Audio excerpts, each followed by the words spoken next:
ma arvan, Gröönimaa on viimase 4 kuu jooksul sellest on saanud maailma ajakirjanduse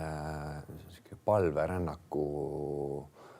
sihtkoht number 1, et nagu meie lugudest ka selgub, et peamiselt põhjustatud USA president Donald Trumpi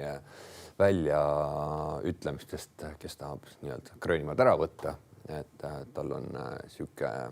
eriline oskus tähelepanu tõmmata ja ajakirjanduse tähelepanu tõmmata ja skandaali tekitada ja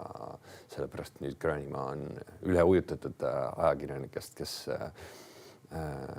küll peamiselt tahavad rääkida nii-öelda sellest poliitikast, aga meie tahtsime ka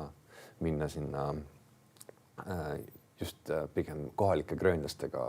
rääkima, et mis tegelikult, et polegi kuulnud väga, et mida gröönlased asjast arvavad.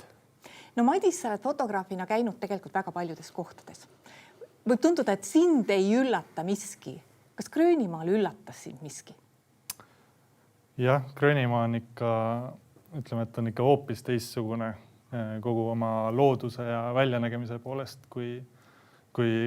ükski teine riik maailmas. Et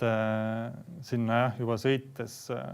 tavaliselt, mida ma ei tee, et ma lennuki aknast filmiks telefoniga, kui ma kuskil reisin, aga seal juba kõik need mäed ja kogu see pilt, mis meile vastu vaatas, et see oli juba nii lummav, et juba maandumisest saadik ma juba tootsin kõvasti materjali. Ja meil olid suud ammuli, kui me hakkasime nägema neid ja siis vaatasime üksteisele otsa, et mis asja, kus me oleme ja